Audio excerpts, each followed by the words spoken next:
Hello. You guys, there's no audio.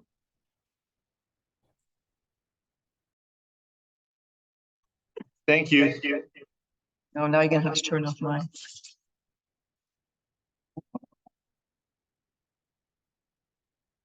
Turn off. Speak. There. So I'm off, but you weren't off. Okay. So sorry about that. I mean, no, I was on mute. Sorry. So Could you we'll repeat just skip everything again? No, sorry. We're gonna have to catch it up. We'll figure out what to do. We might record Tuesday night instead and then put that in. But I think what I'm going to just quickly say is chapter 3, we learned three things: that we saw the absolute self-delusion of the empty soul, we saw the absolute confidence of the God-filled soul, and we saw the absolute power of the only true God to deliver. And those three themes, which I found there, all point to the greatest theme, which is in this chapter: worship belongs to no other God because only he's able to deliver.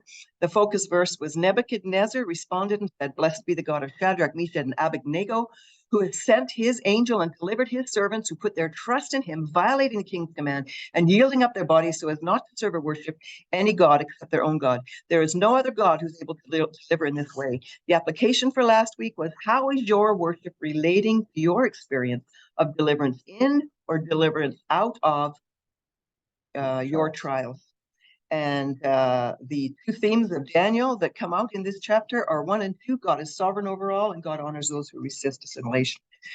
And then today we see that Nebuchadnezzar has his own experience of humbling before God.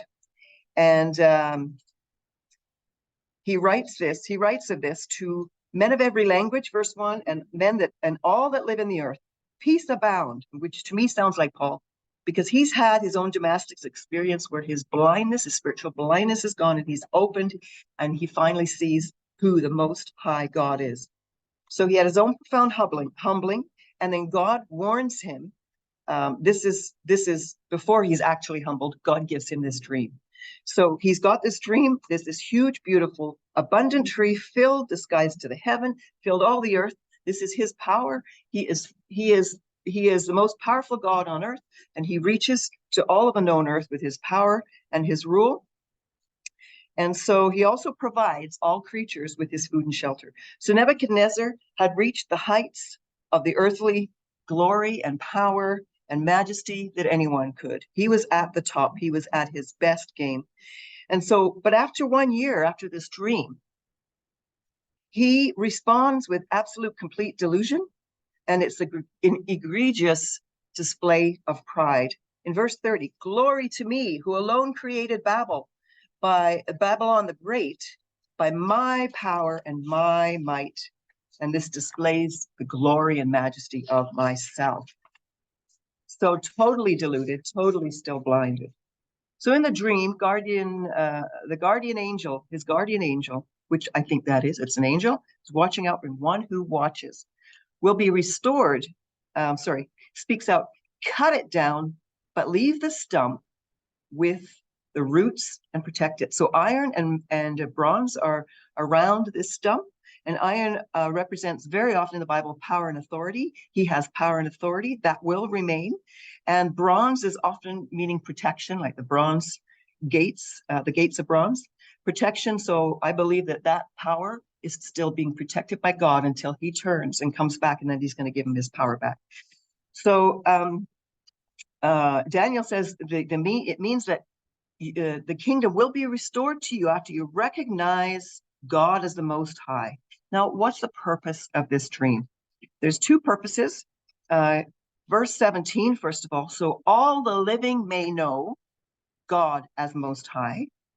And 2, in verse 25 and 32, "Until you recognize the Most High is ruler over mankind." So the two purposes: to have all mankind know, and you specifically to know that God is a ruler over mankind and bestows on whomever he wishes. That's written 3 times, a real key. In fact, this chapter is super easy to see what the theme is. It's just like hanging out there, just take the fruit, and it's really exciting to see that 3 times it was written.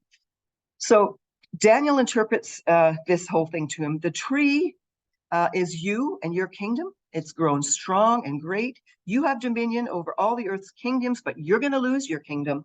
You're going to be given a beast's mind and driven away to live like them for 7 years. And so why? Why this judgment? Well, 1 year, it took him 1 year after that dream to finally turn around. He didn't. He was given time. God gave him grace for 1 year to now repent. But he didn't. He was still full of pride. And so in verse 27, Daniel had some advice for the king. He says, turn away from sin, do righteousness, show mercy to the poor. So then immediate judgment now comes as warned, and he's driven away into crazy land until you recognize what? That the Most High is ruler over the realm of mankind, bestowing rulership on whom he wishes. And when he did, what did he do? I raised my eyes up to heaven. It's like finally he's looking somewhere else than to himself or down. He raises his eyes up to heaven, toward heaven. He called out to God. He recognized who he was. And at that time, he got his human mind back, and he received knowledge and displayed in overflowing praise and worship to God about this new interior knowledge he had of who he is. Verse 34 and 35, the everlasting kingdom, it endures forever. And he's spreading God's message here in this dream. He's spreading God's message that was in the dream that he'd seen in verse 2. So his everlasting kingdom endures forever. People account as nothing next to him. He does his will in heaven on earth, and no one can thwart his hand. In verse 37, his works are true, his ways are just, he's able to humble those who walk in pride. So verse chapter 2, with the vision that God had given about all of the earthly kingdoms that will fall and that God's kingdom will be established. Chapter 3, he rejects it out of hand, builds himself a gold statue, says, no, I will endure forever, basically, is what he's saying. And chapter 3, he's preaching the truth. So he rejects the truth in chapter 2. In chapter 3, he preaches the truth. And in chapter 4, he preaches the truth. Chapter 3, he rejects it, right? And so then is when his majesty, splendor, glory, kingdom, and sovereignty was finally restored to him, and his greatness like never before. So like Job, he'd received way more back. Nebuchadnezzar experienced that sovereignty and glory like never before. The focus verse is found in verse 17, 25, and 32, straight out of the scripture. The Most High is ruler over the realm of mankind and bestows it on whomever he wishes. And the truth is the Most High, able to humble the proud and raise up rules over mankind. Application: where is pride in your heart, blinding you to a fuller, purer knowledge of who God is? And the applicable themes, we have chapter 1, God is sovereign over all. 2, God honors those who resist assimilation into culture that dishonors God. Chapter 2, the second one. And the third one, godless kingdoms will fall. It's just abbreviation. So that's it. All right. Thank you so much, Karen. So good. All that talk of falling down last time, I think that's why Andy fell down. And then I'm sitting in the pew and I've got this little line of sight to Andy too, and we start singing, we fall down. And he says, yeah, see, we fall down. It was great. So, when I was little, by the way, we're still in chronological order here. We're on the 4th. Next time we're going to discover we're gonna jump out of chronological order. Really, chapter 7 can come first, but that's because it is a vision, not a history. So the gold text is history, and so we get a couple visions that interlace. That's okay. It'll make sense. There's 4 things we want to talk about today, 5 actually. I hope we get to them all, and I've decided to put the expository study just right at the front, so to make sure we get through it really nicely, and then we can chase all the rabbits we want. But I think it's stuff that will be very useful. You know, when I was tiny, like 2.5, 3, kind of like Asher's now, I was a dog. My name was Trixie, and my sister really wanted a pet. And so I drank from a bowl on the floor, and I did all the tricks. I did all the barking. You know, it's okay when you're a little kid, right? It's a little different when you're the king of the universe, right? So if you're a cow when you're the king of the universe, it's a problem. But we have counseling issues. I sit on the board of Run Free Counseling, and oh my goodness, we have a gal that's in her teens wetting herself because she identifies as a cat, and it's like, oh my goodness, that's a problem as well, right? This is not a good thing. And you know, well, the council says, well, even cats use a litter bowl, right? A litter box. So what's with you anyway? So we're going to look at 4. We're going to look at pride. We're going to look at how Ezekiel explains God's judgment on Tyre, Satan, and Egypt, all due to pride. We're going to demonstrate how perfectly Egypt was destroyed. I was just there. I've seen it. It is destroyed. It is the most destroyed, desolate place where the owls and the jackals are on planet Earth. Everything's covered by 30 feet of dirt. That was once beautiful temples. You got to dig way down through all that debris to find the foundations. It's incredible. And a little bit of the Coptic history. But you definitely, there's just enough left that you can visualize the opulent temples that once were overwhelmingly amazing. All right, so chapter 4, the expository study. King Nebuchadnezzar. I, King Nebuchadnezzar. I'm writing King Nebuchadnezzar to the world. This is the book, the chapter in the Bible that's written by the king of the known world at that time. This isn't Daniel writing this. This is nobody else writing this. This is Nebuchadnezzar in his first language, Aramaic, writing it to the world. Gets posted to the world. We find little clay with pieces of it on it, right? Very, very interesting. And who's he writing the letter to? To the nations and the people of every language who live in all the earth. This is for everybody, for the whole world. And he starts it out, may you prosper greatly. Now, that would not be the way of the Romans. You remember, the Romans are the iron group that crunch and crush everything. They don't wish anybody well. We're going to grind you into the ground, and the dust is going to blow the last of it away. Right? They took down every tree in Israel. I was over there a couple of months ago. We're starting to replant because the Romans took every shrub and tree and planted salt. You have to do biologically change the soil to get things to grow again, and it's working. It's going to bloom like like incredible, right? But can you imagine? You leave nothing there. That's what the Romans did. This is not the way King Nebuchadnezzar tries 3 times to leave a vassal king in Jerusalem so he doesn't have to destroy it. I don't want to come destroy you, but you keep rebelling, and eventually he tears it right down, but not because it's his nature. He does it because you just won't listen, and God told me I should, right? All right. May you prosper greatly, all you nations and people of every language. It is my pleasure, after 7 years. I'm thinking that's a really long time to be a cow eating grass. It is my pleasure to tell you about the miraculous signs and wonders that the Most High God has performed for me. How great are his signs, how mighty his wonders. His kingdom is an eternal kingdom. His dominion endures from generation to generation. And you know what? He's taking his punishment in stride, right? We're told, you know, don't despise the Lord's discipline or resent his rebuke, for the Lord disciplines everyone that he loves, like a father disciplines the son that he delights in. And somehow Nebuchadnezzar's gotten to see the 7 years as a wonderful and beautiful thing. That's actually my story. I'm not going to be able to get to it. It's my testimony one day, I hope to tell you. All right, this is King Nebuchadnezzar reporting to all of his kingdom. Hey, listen, God has an eternal kingdom. His dominion endures from generation to generation. I, Nebuchadnezzar, was at home in my palace, contented and prosperous. I had a dream that made me afraid. As I was lying in bed, the images and visions that passed through my mind terrified me. So I commanded that all the wise men of Babylon be brought before me to interpret the dream for me. When the magicians, the enchanters, the astrologers, and the diviners came, that's the same list out of the earlier chapters, right? This is that whole group.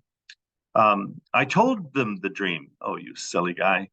Last time, you remember, he didn't tell him the dream. He says, this is going to proof in the pudding. You tell me the dream, then I'll know you're good. But somehow he's softened up a little bit in his old age here. And he says, you interpret it for me. I'll tell you what it is.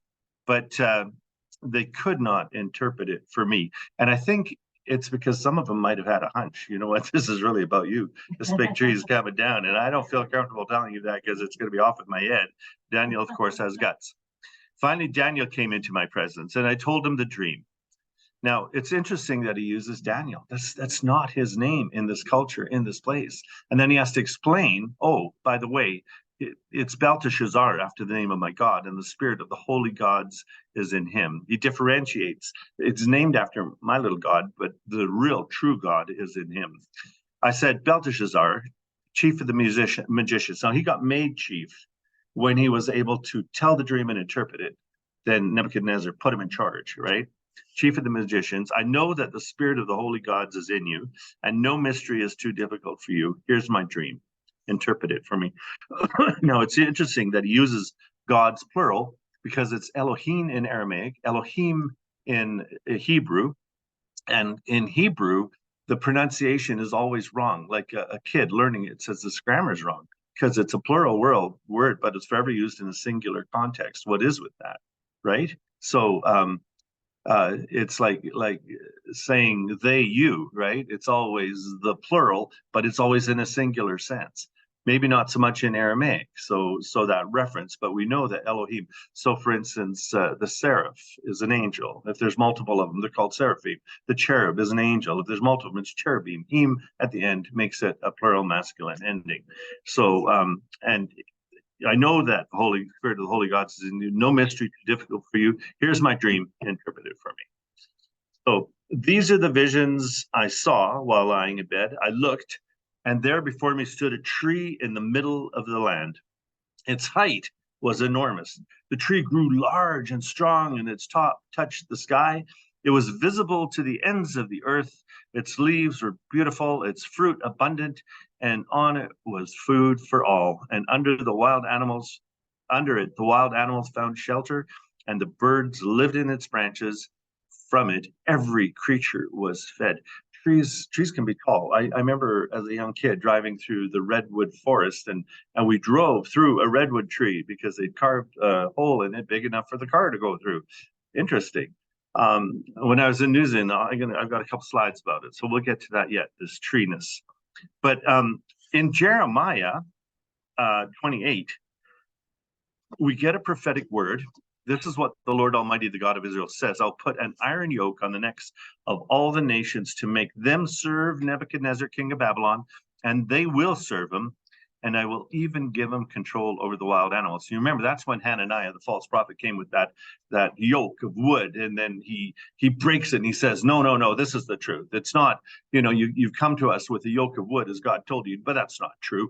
It's going to break it, and in 2 years, the kings will be back, and everything will be back in order. And then God says, okay, well, take a yoke of iron, one that he can't break. So he gets the message, and he comes with the yoke of iron, right? And then last time it was the figs. By the way, I found out who all the good figs were. They show up in Ezra. They're listed by name, thousands of them. Very, very interesting. Anyway, but here, Jeremiah says, I will even give him control over the wild animals. Now, remember in Genesis, are given dominion over all the animals of the world. So whatever Nebuchadnezzar was doing, and I know he had lions in a den, that's really interesting, but he was also managing and controlling wildlife. I suppose maybe a little bit like we do with hunting today, right? Where you get licenses and there's a certain number that come out, and he's keeping an eye on everything and keeping even the wild animals understood and contained.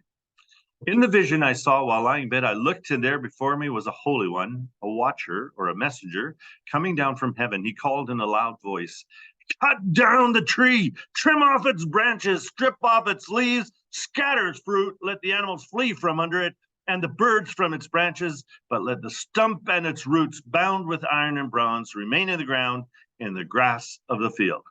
Was that loud voice enough? Maybe not quite. I bet it boomed way more, and it was probably a lot more majestic, but it's clear, the message is clear. This tree is coming down. Let him be drenched with the dew of heaven, and let him live with the animals among the plants of the earth, and let his mind be changed from that of a man, and let him be given the mind of an animal, till 7 years pass by for him. The decision is announced by messengers. The holy ones declare the verdict, so that the living may know the Most High is sovereign over all the kingdoms on earth and gives them to anyone he wishes. and sets over them the lowliest of people. This is the dream that I, King Nebuchadnezzar, had. Now, Belteshazzar, tell me what it means, for none of the wise men in my kingdom can interpret it for me, but you can, because the spirit of the holy gods is in you. He's very confident, and it's largely because of the time that he told him the dream and the interpretation. Oh my goodness, right? And he saw it all, and he understands now, and we understand now because of it how all the kingdoms fit together, right? Head of gold, Medes and Persian silver, arms and chest, and then we get bronze, the Greeks, and then we get the legs of iron and Roman. We can, in a nutshell. Karen says, I always need, I need a framework for all this history. How can I keep it all straight? Well, that's how you can keep it straight. You just remember that little sculpture, and you can see it all the way to the end until the toes of iron and clay that do not blend very good. Then Daniel, also called Belteshazzar, he's still persisting to call him Daniel, was greatly perplexed for time. And in your King James Bible, it'll say for an hour. And his thoughts terrified him. So there they sat for an hour. And the king said, Belteshazzar, do not let the dream or its meaning alarm you. Belteshazzar answered, my lord, if only the dream applied to your enemies and its meaning to your adversaries. The tree which you saw, which grew large and strong, with its top touching the sky, visible to the whole earth, with beautiful leaves and abundant fruit, providing food for all, giving shelter to the wild animals, and having nesting places in its branches for the birds. Your Majesty, you are that tree. Last time you were the head of gold. I enjoyed telling you about that one. This time you're the tree that's coming down. Oh my goodness.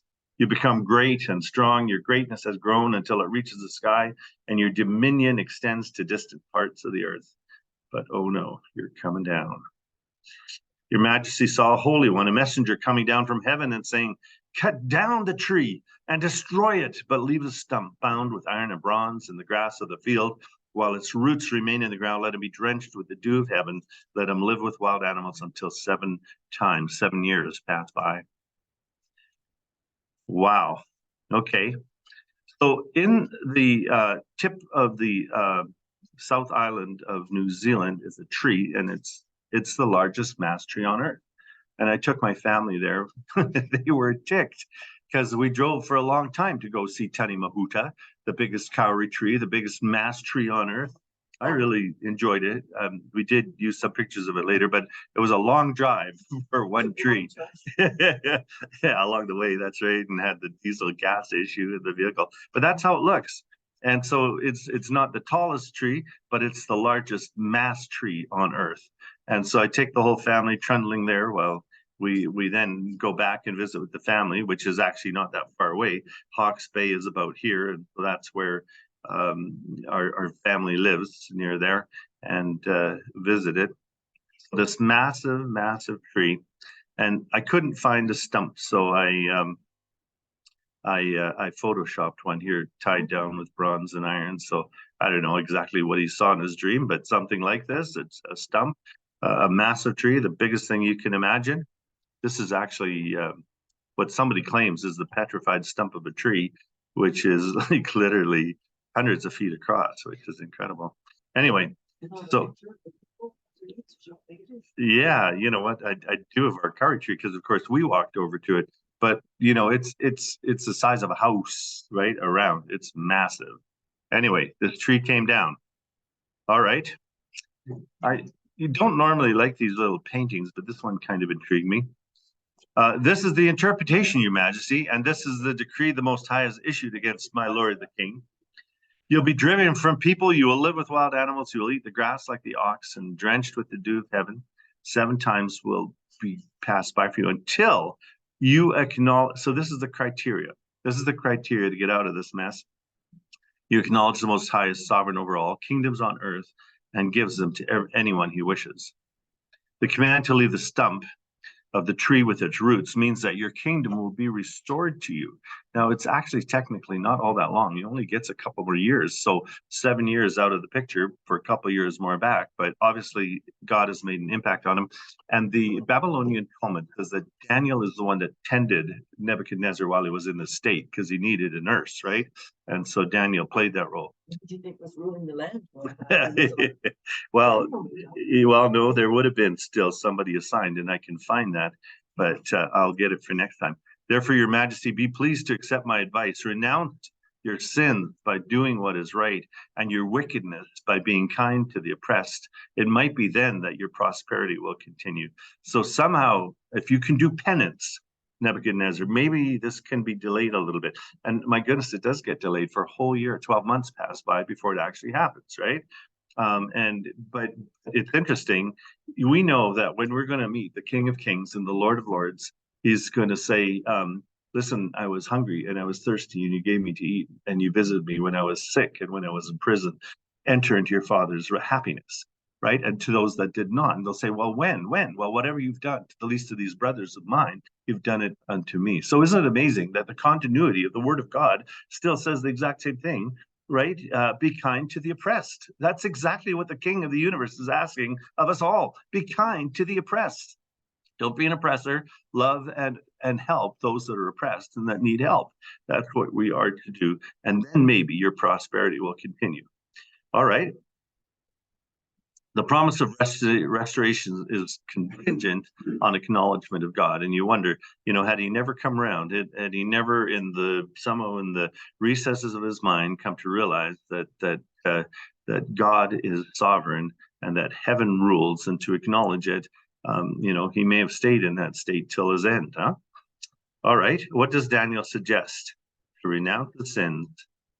How might he be able to renounce his sins? By doing what is right and by being kind to the oppressed. That is the key thing to know and to learn, and how humility looks, right? Those that are the weakest and the lowliest are the ones we ought to love. Nebuchadnezzar is obviously unsuccessful in this endeavor, but the outcome does delay for 1 year. All right. All this happened to King Nebuchadnezzar. He's writing now in the third person, but it's still him writing. 12 months later, as the king was walking on the roof of his royal palace of Babylon, he said, "Isn't this not the great Babylon I built as a royal residence by my might and my mighty power, for the glory of my majesty? Oh, my. That's the problem. This is the reconstruction of the Hanging Gardens of Babylon.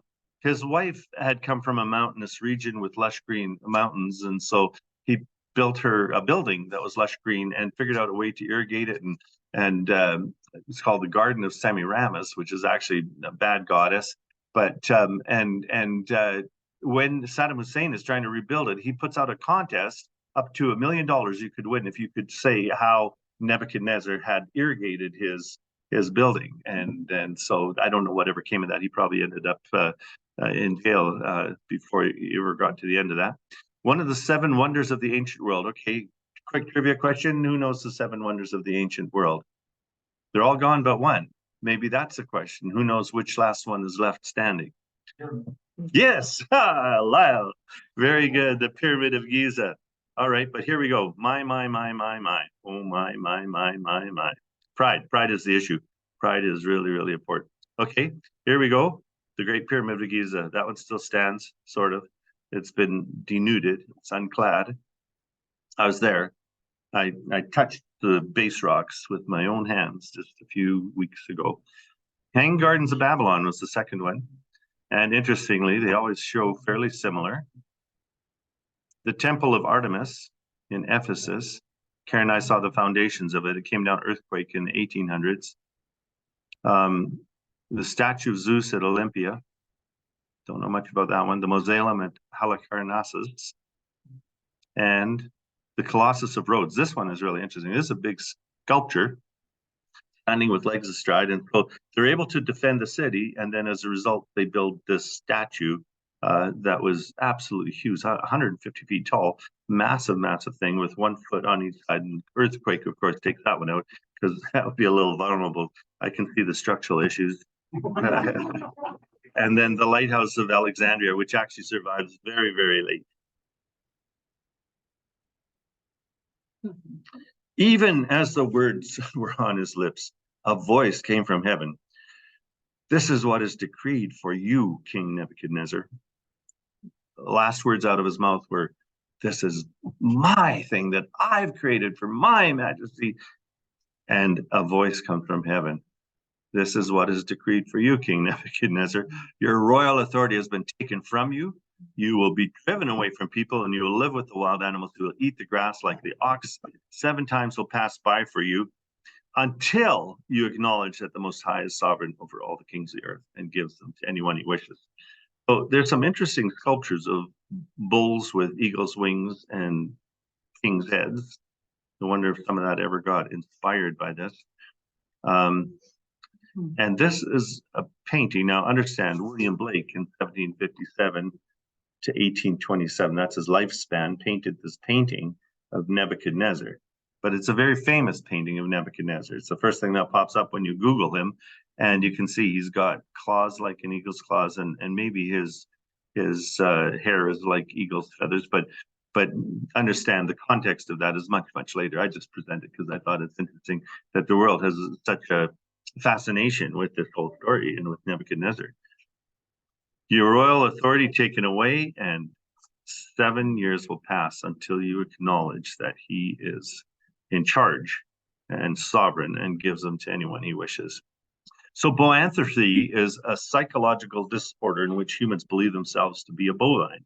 In 1946, there was a case in England. Dr. Raymond Harrison recorded it, and the patient's only physical abnormality was the lengthening of his hair and a thickening condition of the nails. It's interesting. That's the same thing. So it's very interesting that it's a little physical manifestation of nails and hair goes with it. That's the same thing that beset Nebuchadnezzar. And according to Meyer, who added that, like the famous king, the observed patient spent the entire day roaming the asylum grounds from dusk till dawn, eating handfuls of grass and drinking out of puddles like an animal. So he was doing exactly what's told about Nebuchadnezzar. So it's scary. Immediately, what had been said about Nebuchadnezzar was fulfilled. He is driven away from people and ate grass like the ox. His body was drenched with the dew of heaven until his hair grew like the feathers of an eagle and his nails like the claws of a bird. I gave us a couple of pictures there, one of eagle's feathers and one of the claws of a bird to help us get a picture. I have seen some fairly famous photographs of people with very long nails that weren't cut for a very long time. They start to curl out and you wonder why people would do that. But I remember as a kid, if I found a feather, I would pull it apart and it was almost like Velcro, right? You could stick it back together again like that. And I'm kind of thinking maybe that's kind of how your hair gets. It kind of sticks together and oh my goodness. At the end of that time, I, Nebuchadnezzar, raised my eyes toward heaven and my sanity was restored. Then I praised the Most High. I honored and glorified him who lives forever. His dominion is an eternal dominion. His kingdom endures from generation to generation. All the peoples of the earth are regarded as nothing, and he does as he pleases with the powers of heaven and the peoples of the earth. No one can hold back his hand or say to him, "What have you done?"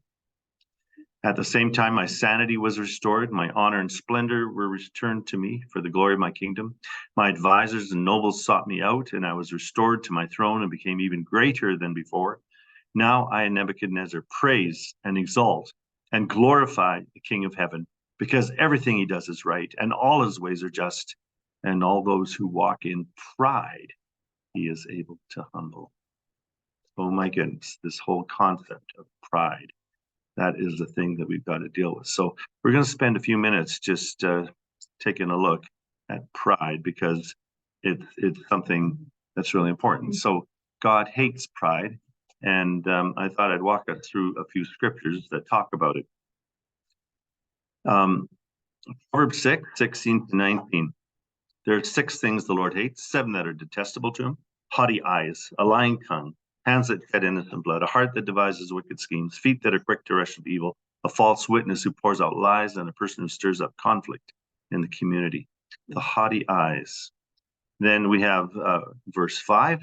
The Lord detests all the proud of heart. Be sure of this, they will not go unpunished. 18-19. Pride goes before destruction, a haughty spirit before a fall.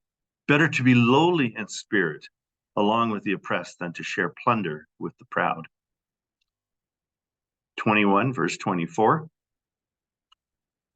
The proud and arrogant person, mocker is his name, behaves with insolent fury. Do you see a person wise in their own eyes? By my glory, I built this thing. By my glory, for my might, my majesty. There's more hope for a fool than for them 29, pride brings a person low, but the lowly in spirit gain honor. 1 Corinthians 4, 6 to 7. So now that was all Proverbs. Now we're in the New Testament, Paul. Now, brothers and sisters, I've applied these things to myself and Apollos for your benefit, so that you may learn from us about the meaning of the saying, not go beyond what is written, then you will not be puffed up in being a follower of the one of us over against the other. You remember, I follow Barnabas, I follow Paul, right? And he's saying this isn't good, and we ourselves are not to be puffed up. So even Christians can be proud, right? What makes you different from anyone else? What do you have that you did not receive? And if you did receive it, why do you boast as though you did not, as if it's something you did, or as of yourself? Philippians 2, 3 to 4. Imitating Christ's humility. Therefore, if you have any encouragement from being united with Christ, if any comfort from his love, if any common sharing in the Spirit, if any tenderness and compassion, that make my joy complete by being like-minded, having the same love, being one in spirit and of one mind. Do nothing out of selfish ambition or vain conceit. Rather, in humility, value others above yourself, not looking to your own interests, but each of you to the interests of the others. Now, this is to the church, right? That last letter for Nebuchadnezzar was to all the world. This is for the church, for Christians to live in humility. 1 Timothy 6, 4 to 10. False teachers and the love of money. These are the things you're to teach and insist on. If anyone teaches otherwise and does not agree to the sound instruction of our Lord Jesus Christ and to godly teaching, they're conceited and understand nothing. They have an unhealthy interest in controversies and quarrels about words that result in envy, strife, malicious talk, evil suspicions, and constant friction between people of corrupt minds who've been robbed of the truth and who think that godliness is a means of financial gain. But godliness with contentment is great gain. For we brought nothing into the world, and we can take nothing out of it. But if we have food and clothing, we will be content with that. Those who want to get rich fall into temptation and a trap, and into many foolish and harmful desires that plunge people to ruin and destruction. For the love of the money is the root of all kinds of evil. Some people eager for money have wandered from the faith and have pierced themselves with many griefs. And then we got 6 verse 17. So just a few verses later. Command those who are rich in this present world not to be arrogant, put their hope in their wealth, which is so uncertain, but to put their hope in God, who richly provides us with everything for our enjoyment.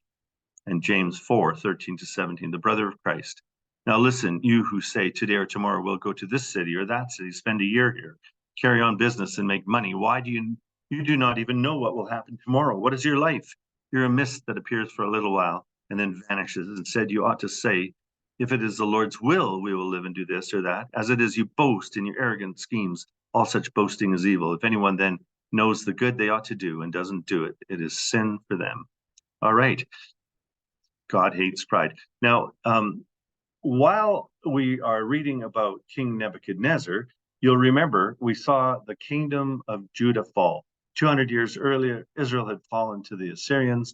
Now Judah falls. So it's the end of the Jewish empire. But guess what? It's also the end of Tyre and Sidon. It is also the end of Egypt. With his conquest, Egypt ends as a nation.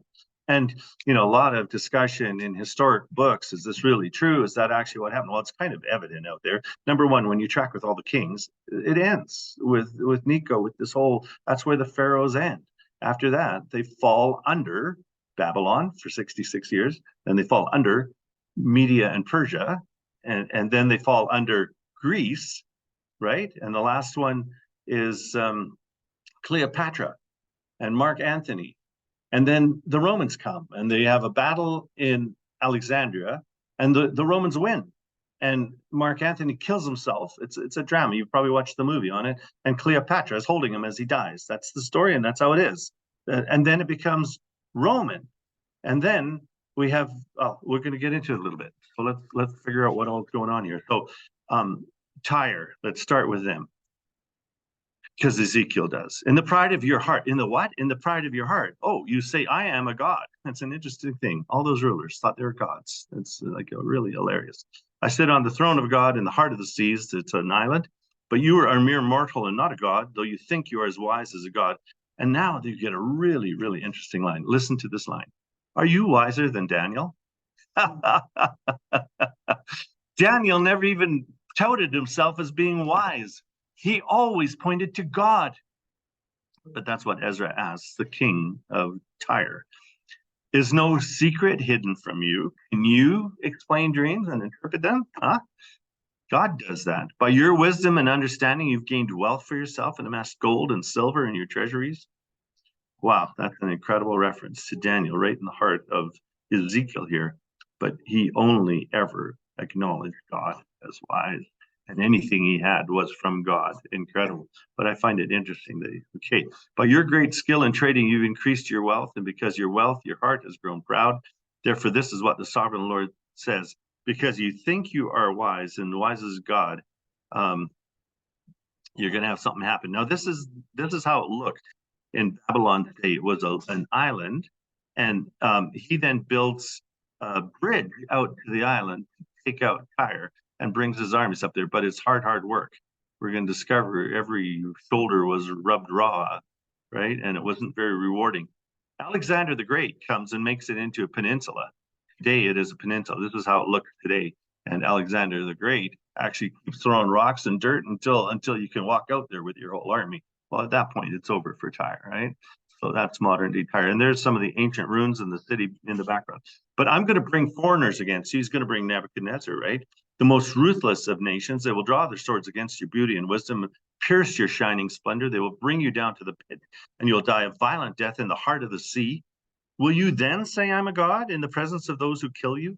You will be but a mortal, not a god, in the hands of those who slay you. You will die the death of an uncircumcised at the hands of foreigners.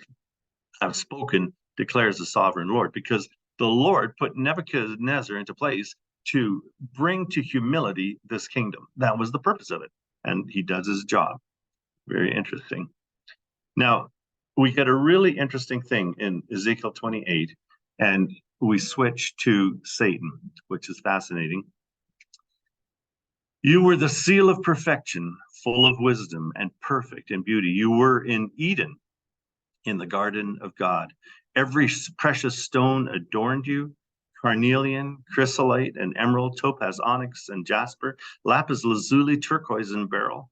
Your settings and mountings were made of gold. On the day that you were created, they were prepared. You were created. So Satan was created. There you were anointed as a guardian cherub, for so I ordained you. So Lucifer, Satan, falls into the category of cherub. He's not a seraphim, he's a cherub. You were on the holy mount of God. You walked amongst the fiery stones. You were blameless in your ways from the day you were created until what? Until wickedness was found in you. Through your widespread trade, you were filled with violence and you sinned. So I drove you in disgrace from the mount of God and expelled you, you guardian cherub, from among the fiery stones. Your heart became what? Your heart became proud.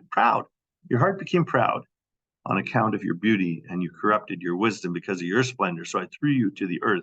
I made a spectacle of you before kings. By your many sins and dishonest trade, you have descended. You've desecrated your sanctuaries. So I made a fire come out from you, and it consumed you. That's interesting. The fire comes out from you, and it consumes you. And I reduced you to ashes on the ground in the sight of all who are watching. All the nations who knew you are appalled at you. Have become to a horrible end and will be no more. And we know that Satan and all his angels are going to be thrown into the lake of fire. That's very, very interesting. And we saw it in Revelation. That's the end of Satan. So this beautiful, the most beautiful cherub ever created, ends up in the lake of fire. And all the proud and those that don't acknowledge God will end up there as well. It's very sad. All right, now Egypt. Therefore, so Tyre gets judged by Nebuchadnezzar, and he destroys it. Egypt now gets judged, and this is what happens, and you can see God's hand in it because it becomes desolate for 40 years. Therefore, this is what the sovereign Lord says: I will bring a sword against you and kill both man and beast. Egypt will become a desolate wasteland. Then they will know that I am the Lord. Because you said, the Nile is mine, I made it. And oh, did I find references to these Egyptian pharaohs thinking of themselves as God all the time, everywhere, and they're going to be eternal. I mean, that's why their bodies had to be embalmed so perfectly well, so that, you know, when eventually, I don't know what they're thinking, but they're going to, you know, still be looking good. Well, they don't look good. They look very wrinkly. Therefore, I'm against you and against your streams. I'll make the land of Egypt a ruin and a desolate wasteland, from Migdol to Aswan. That's what you can actually take a really nice little boat tour from Migdol to Aswan today. It's advertised as such. As far as the borders of Cush, The foot of neither man nor beast will pass through it. No one will live there for 40 years. 40 years of desertification, 40 years of the wind blowing. And the only thing that's going to be left to you is your tombs, because all the palaces are going to be very utterly destroyed. But you know, those little tombs you built for yourself, those perfect pyramids, they're going to be intact. Just somebody will have taken that beautiful rock off the top. I will make the land of Egypt desolate among devastated lands, and their cities will lie desolate for 40 years among ruined cities, and I will disperse the Egyptians among the nations and scatter them throughout the countries. They go into a diaspora just exactly like the Jews do, right? So all the Egyptians get spread out. Nobody's going to be in Egypt anymore until yet this is what the sovereign Lord says. At the end of 40 years, I will gather the Egyptians from the nations where they were scattered, and I will bring them back from their captivity and return them to Upper Egypt, the land of their ancestry. There will be a lowly kingdom. It will be the lowliest of kingdoms. It will never again exalt itself above the other nations. I'll make it so weak it will never again rule over the nations. Egypt will no longer be a source of confidence for the people of Israel, but will be a reminder of their sin and turning to her for help. Then they will know that I am the sovereign Lord. So they've done genetic testing to discover. So from the mummies, you can take the DNA and the haplogs, and the Y chromosome show that there's just this tiny little group in Upper Egypt. And whenever I saw a taxi driver, somebody that looked just exactly like King Tut, I'd say, hey, where are you from? He'd say, oh, I'm from Upper Egypt, you know, and I knew I was talking to an Egyptian. He looks just like King Tut. But it's funny because the Arabs want to put on one of their Arab scarves and sunglasses and sit on a camel, so I might look like an Egyptian. Well, guys, it's not an Egyptian. We know from Joseph, Egyptians were shaved, except for maybe that big long beard that they had. That was it, right? They looked different. Their genetic disposition is different. And now we've got the proof in the Y chromosome that is taken from the mummy. And it's just this small group. But guess what? Their language persists. Very, very interesting. We know that on that day, I'll make a horn grow for the Israelites. I'll open your mouth among them. They will know that I'm the Lord. Now, listen, I've got to read this yet, so you understand what happened in Tyre. In the 27th year, in the first month, on the first day, boy, we can pin this down to the hour, right? The Lord came to me, son of man, Nebuchadnezzar, king of Babylon, drove his army in a hard campaign against Tyre. It was really hard. They had to build a bridge to get out to that blooming island. Every head was rubbed bare and every shoulder made raw. Yet he and his army got no reward for the campaign he led against Tyre. Therefore, this is what the sovereign Lord says. I'm going to give Egypt to Nebuchadnezzar, king of Babylon, and he will carry off its wealth. He will loot and plunder the land to pay his army. I've given him Egypt as a reward for his efforts, because he and his army did for me, declares the sovereign Lord.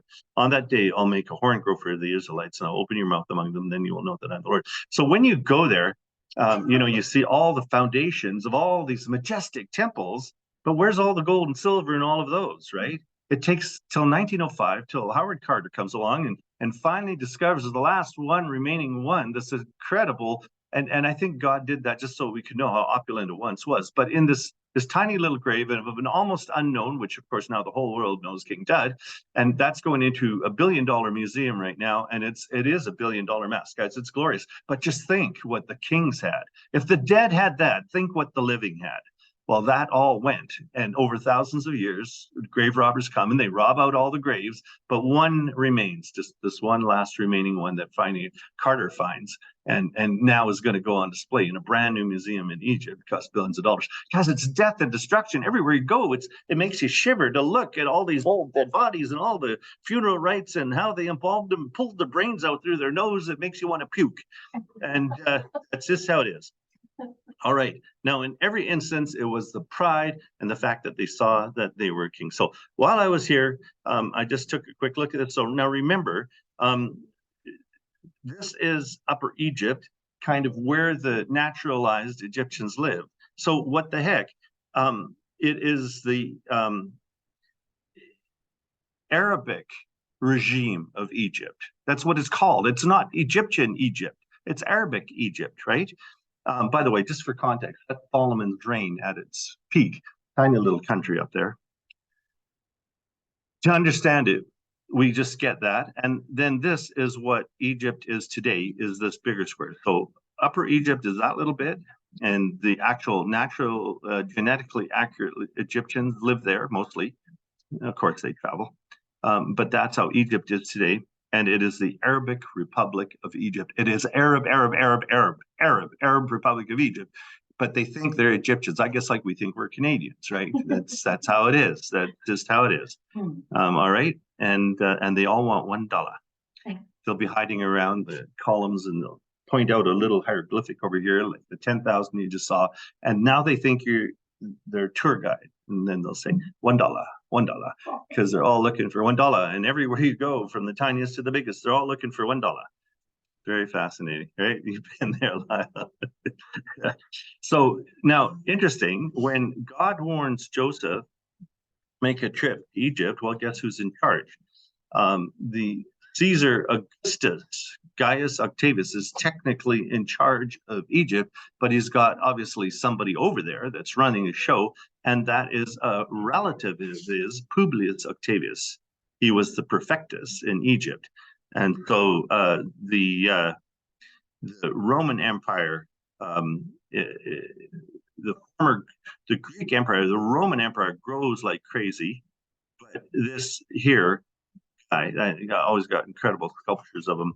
Publius Octavius, a relative of Augustus Octavius, is in charge. So when Jesus goes there, he's safe, because it's not Herod in Judea, it's Publius Octavius in Egypt, so he's okay. And many of his relatives are living there.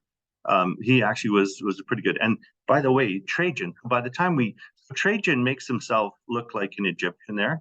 He's worshiping goddess Hathor here with his son, Roman Empire. So surprisingly, his face is so well constructed. You can even see that little smirk in his lips, and you just know that, yeah, that's right. So, but mostly he looked like that in his Roman garb. But he is actually a good emperor. And Pliny asked Trajan, what do you do with all these Christians? They're growing so crazily fast. And Trajan advised Pliny, don't ferret out Christians or accept unsupported charges, and punish only those whose behavior is ostentatiously recalcitrant. Clearly, in Trajan's time, the Roman government would not have for another century any policy of persecution of the Christians. Official action was based on the need to maintain good order, not on religious hostility. So he actually does the right thing, and that's why Christians were safe there and are allowed to flourish. Anyway, and so in Egypt, there's all the places that he went to. You can track with it. It's 1 minute to 10 for whoever who's got to do ministry. Now, I keep not getting to my last little bit of our trip there. Are you guys okay to sit for another 10 minutes and I can get you through this? Okay. So this is a temple that gets ultimately changed in part as a church. So very, very interesting. And you can see the evidence of it. So all of a sudden you're in these ancient, and as an architect, it explodes out at me like, yeah, none of this is the Egyptian. That's a Corinthian capital. I can see it. The Greek overtook and the Romans overtook the Greek architecture and applied it to their own, but eclectically. The Greeks were always pure. The Romans eclectically stuck stuff together, and that, like, it's so overwhelmingly wrong in an Egyptian temple. It's because this is during the Roman era. This is when you've got Octavius, Publius Octavius in charge. Well, he's going to start making it look right for the Romans, right? Very, very interesting. But this little place ultimately becomes a Coptic church for a season, for a couple hundred years. They worship there. Isn't that amazing? Within the ruins of a temple. And you can see here Latin, so you can see a Latin inscription, so you can see the influence, because that's not how Egyptians wrote. Egyptians have hieroglyphics, right? They look totally different than that. So a small temple of Ammon, which particularly intrigued me, right, really was used during the age of the Roman empires, for chapel for the Christian Saint Minas during the Coptic era, until the surrounding area was finally abandoned in the 9th century. So eventually people leave that area, but up until then it becomes a little Coptic church. And so this is the actual zone of the church. This is a photograph of where it was, and here we are, and I'm so intrigued with this little portion of the Temple of Ammon. Now, a temple utterly destroyed, right, would have been one of those things full of gold and silver, because you think if they honored the dead gods with how much gold and silver, just think how much the live and living gods would have had, right? All that gets schlepped off over thousands of years of grave robbers, and everybody just filtering, which you suddenly realize, oh my goodness, Egypt, you must have been glorious in your day, right? To think that the last little King Tut tomb has us so amazed to think. So, okay, now I got to bring closure for you, right? Because, okay, what happens after the Romans? Now, what happens to this part of the world? Well, guess what? In the year 628 exactly, we get the governor of Rome gets overwhelmed by the Rashidun Caliphate, right, of a Muslim conquest of Egypt, and that's the extent of their red zone. Today, they actually think they're in control of parts of Morocco and even bigger areas all around, but that is the Arab world. And right in the middle of it there in 1948, we get that little blue piece. You see that? That's Israel tucked right in there, this tiny little sliver of land that just can't be left alone. Darn. Wow. All right. Genetically, these are I actually saw taxi drivers that looked more like King Tut, but you can just see how, when you morph the face of that particular individual, you actually do get this genetic disposition that says, yeah, that's right. And they're always, whenever I ask, yeah, oh, I'm from Upper Nile. I was born in Upper Nile. That's right. Very, very interesting. So here is the population base, and you can see the Arabs are 84%, and the actual Egyptian bloodlines have to fit in this little triangle of 4.8%. They're tiny, right? And go ahead, you can research it till the cows come home. This is the Arab Republic of Egypt, Arab, and you speak Arab. Now that's really interesting. Let's talk about that language that persisted. So our first exposure to God's devastation of Egypt was at the Giza pyramid. Here I'm looking at the Sphinx and at the pyramid, and I go up and I get in trouble for measuring the height of the rocks. And then I look out towards the Nile. This is looking to the Nile, guys. So on the edge of Cairo, but this was once a beautiful, beautiful, lush, incredibly gorgeous palaces, temples everywhere, because guess what? We can find their foundations under 30 feet of dirt, right? 30 feet, that's like a lot, but you wonder how could that even happen? And this is not nearly as lush as it should be, but you do get the idea of them gleaming white with a gold top. And the Nile was right there. So they have a whole smaller sphinxes that go, and they go about 3/4 of a mile, but there should be the Nile. But the Nile is still, several miles away. It used to be really wide, right? It used to be just incredible. All right. And now and then, of course, what's missing here is all the lush vegetation. I should Photoshop that a little more. But there you get just that little bit of hint of what was once up there, perfectly smooth, just, an architectural wonder, right? All right. And so we went up in a balloon. That was fun. We were nervous. They were yelling at each other and swearing, and oh my goodness. But you can see the extents of the desertification, right? And initially it would have been green all the way to that green line, right? That would have been all arable land. And there's no shortage. And so underneath that, often buried 30, 40 feet, is the foundations of buildings, right? That I've got to hold another presentation for my staff, show them how architecture got done, right?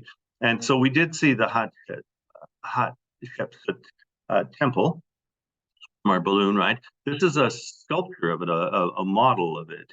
And you can see all the trees and stuff that should be there, which there's no evidence of anymore. Right, you get down to grade, and it is dry and arid and Arab, and Arab. It is Arab, and just very. And you can see all the carvings and the writing of the Egyptians. That is totally different than the Latin you saw in the last carving, right? So these are temple pictures from the ground. Amazing sculptures. There's your taxi drivers, right? You can recognize when you got the right guy. And now, I want to tell you a little bit about this unfathomable storm that we experienced. So we drove out to St. Catharines, which is kind of in the middle of the Sinai Peninsula, and this is getting close to the Suez Canal. But the road on the way up was pristine, brand spanking new, brand new, just clean as a bean.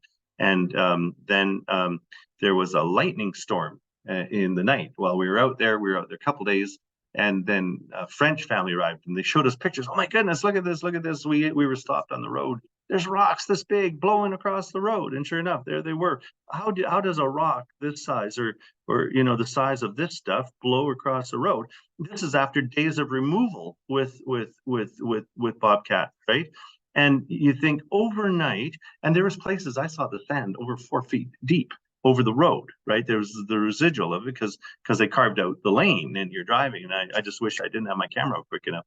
By the way, up front here is our little escort vehicle. They had 6 guys with machine guns, and they're escorting our 2 buses and our car, which is just a regular car, driving through.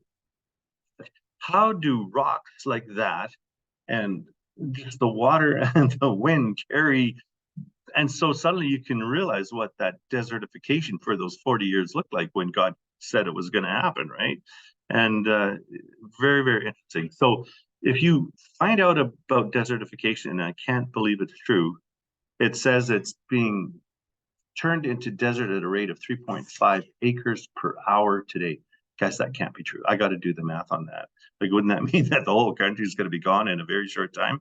But that's what they claim. So they do this little interview with Mohammed Shubek, a 47-year-old farmer, 100 kilometers south of Cairo. And he remembers when they used to have bumper crops, right, on his 3.6 acres that is now infertile, right? They used to have olive, and we saw olive trees while we were there. Oh man, we got photos galore. But we used to have this incredible olive production, and now we don't have anything because it's gone dry, right? So Egypt is continuing to dry out at the present time. I can't believe 3.5 acres per hour. That's a lot. All right, a little bit of the Coptic history. This is Emmy.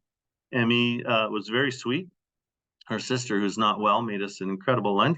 Her great-grandfather was Greek. So you've got in Egypt, Hellenistic Jews, you've got Greeks, you've got people from all over the world, and you've got this tiny little population of ancient Egyptians. And now you've got Arabs oh my goodness, never ending. So here's the Coptic church that was very close to where we were staying. It's thriving. It's thriving in Egypt today, the Coptic church. And he gets a communion bread. He's very proud of the fact. That's a relationship. That's incredible. So the Coptic language is actually the ancient Egyptian language. And I learned it because we were there with Nader and Magda. And he says, and we're translating on the phone with each other and having a chat. And he says, Gyptic. And now my background is German. I'm born and raised German. It's my first language. And Gyptic, well, in German, Egypt is Egyptian. This is Gyptic. So when you go to the restaurant, you order Peking duck. It's actually Beijing duck, but because you can't say Beijing, it's Peking to you, or you have a Peking restaurant. That's how it happened. The Coptic is Gyptic because it is actually Gyptic. It's the natural language. All right, very, very fascinating. Now, this is a church from the year 300, and we see it from the air. So we decide, well, Josh had already been there once, points it out to me, and we decide, well, we better go there and see it from the ground. And so you'll recognize this little piece of it. But here we are in the balloon hovering over it, and get over there, and there's Karen. Now you have to dress right. Like, you can't come with your short sleeves. All the priests will go running all different directions to hide from you because they can't look at that. And it's Cadros, right? So we go and we go to discover the church, and there it is. And they have hundreds of kids come on a Sunday. Children attend this church. Very, very exciting. Now, and it's Byzantine. You can see the Byzantine columns. So you've got the 2 legs. You've got the legs of Rome. You've got Rome and you've got Byzantium, which is in Constantinople, right? So Constantine gets so fed up with what's going on in Rome that he moves the capital of Rome to Istanbul, which is Constantinople, right? That was the name of it originally. And so he moves the capital there, and the Byzantium outlasts Rome by 1,000 years. So 1,000 years later, the Byzantine culture is still strong. And in the year 300, they build this church with these vaults. As opposed to the Eastern Church, the Western Church. Yes. Eventually, they weren't both Catholic anymore. One was Eastern Orthodox, and one was Roman Catholic. They split from each other. Yeah. In 1053. It's amazing how the Bible lets us get a handle on all of history, right? All right. This is their worship book. So this is written in Arabic. Arabic reads left to right because it's to the east of Jerusalem, right? So you read it this way, and it tells you what it says. Now, understand, in the year 300, it's still 310 years before Muhammad's even born. There is no Muslim religion They're Christians, Christian Arabs. And there's a blend between all of the Christians in the Coptic Church. They're Christian Arabs, they're Hellenistic Jews, they're Greeks. Emmy, who you just saw the picture of, her great-grandpa was Greek. So they're all there, and that's the Coptic Church, and they love each other, and it's wonderful peace for 600 years. This in the middle is Greek. And the reason is because drawing all those little eyeballs and all those little things is a really hard thing to do. Only 1% of the population of ancient Egypt actually could write their hieroglyphics. Well, you're not using hieroglyphics. So Koine Greek is rampant in the world. So you use the Koine Greek letters, which actually the Russians do as well, right? You guys are aware of that. And you create a phonetic language so you can read the Coptic, right? So you can pronounce those gyptic words that you want to pronounce. You got to be able to do that. So you have it here. All the Greek letters of the alphabet plus a couple, because they got a few sounds that are yet unique, so you add a few, right? So that now you phonetically, so if you know Greek, you can pronounce it. Okay, but what if you don't know those Greek letters and you can't read that? We need one more thing, right? We need one more thing in this little hymn book or worship book. So now you take and you use the Arabic that would let you pronounce this, but if you want to understand it, you read it there. So this lets you speak it. You know, German is perfectly transliterated. Karen, like every supper when we were freshly married, we would read the Abreißkalender. So it's the German calendar, and we would read, I don't know, David, you probably got one of those too, right? The little calendar page, that was a calendar, and you read the devotional, right? And Karen, so she wouldn't be bored, would read it. And she could read it perfectly, and everybody understood every word, because it's not like in English when you get the word enough. It's spelled E-N-O-U-G-H. Genug. Oh my, that actually sounds exactly like German. That's genug. That's okay. All right. Okay, so she could read it perfectly, right? So she could read it. The pronunciation. Yes. And everything. Yes. So then when she's already miles ahead. When we go to Germany for a year, she learns the language fluently in a year because she can already read it, right? But so there it is in Greek words. There it is in Arabic, so you know how to pronounce the Greek words. And then if you want to know what it means, there it is in Arabic, so you can understand. That is the Coptic Church in Egypt today. Thriving. There's Nader, who pointed out to me. They've got another couple girls that visit with us. We're having dessert here, Magda, and they're actually evangelical Christians, but they were Josh's landlords where he was there in Ras Sitter. So when he went to, this is the big museum that's being built. It's been taken 7 years to build because of COVID and every other thing.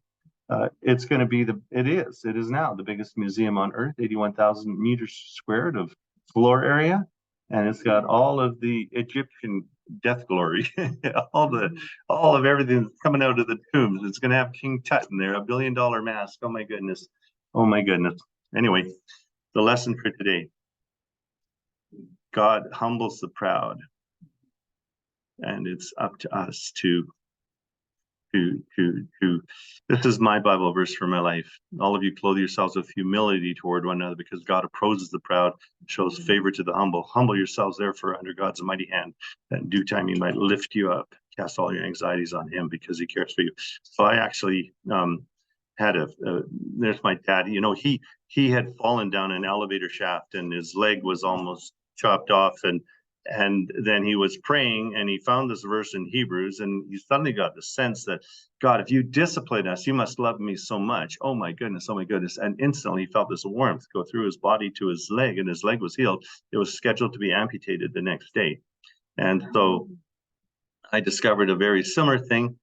So he literally could feel the warmth blow to his foot. And it was a story I was aware of. And I was weightlifting, and this isn't actually a picture of me, but this was a very similar situation. And I sat down on the bench, and oh my goodness, I could literally feel my L4, L5 disc go, and I got laid up for weeks and weeks flat on my back. And I'm praying, but this me at 60, by the way, lifting some fairly decent weight with my legs.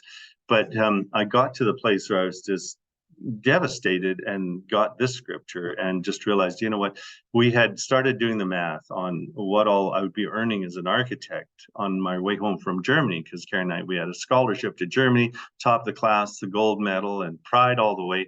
And I just recognize even to this day the need to walk humbly before God. And I must say, as I humbled myself before God, eventually he did lift me up and exalt me. It was incredible. And what an incredible testimony of the need for humility.